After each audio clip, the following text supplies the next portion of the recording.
There was a young man who came to the Prophet ﷺ complaining to the Messenger ﷺ. He said to him, Ya Rasulullah, my father takes my money. He always asks me for money.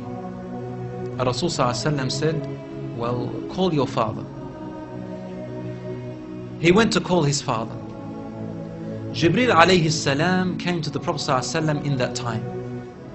And he said to him, Rasulullah, when the father comes to you, ask him, what were you saying in secret on your way here? Father was muttering something which his son couldn't hear. He said, ask him what he was saying. When the father approached the Rasul ﷺ, asked him, is it true what your son is saying? The father said, Ya Rasulullah, if he only knew what I'm using his money for anyway. I'm using it to look after his poor auntie. She is left without anybody. Where else am I putting it? Only in places where I have to. Using it towards his family. The Prophet ﷺ said, look, I want to ask you a question. Tell me about what you were saying in secret when you were coming towards me here. The father looked at the Prophet ﷺ and said, I made some verses of poetry. Rasul ﷺ said, please say them to me. And he said, oh son, I nourished you when you were a baby. And I looked after you in care as you grew up until you became an adolescent. You lived upon what I worked for and strived and sacrificed in my body and time and wealth, so that you may live healthy. Whenever a night passed you, when you were sick or ill or coughed, I was the first to be up, carrying you and looking upon you with my heart, afraid if an atom or a little breeze would harm you in any way.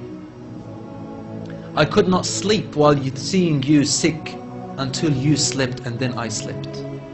He said, when I used to see you sick, it was as if I was the one who was sick and ill, and so my eyes would always overwhelm with tears, but you never knew.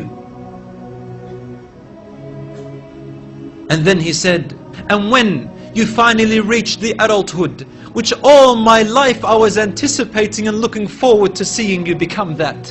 I mean, this is all he's doing, right? He's raising him, waiting for the day he's going to get married, the day when he will get his qualifications and finish, the day when he will get his skill, the day when he can stand on his feet, the day when he will rejoice, until you reach the day when I have all my life anticipated in my heart to see you reach and rejoice.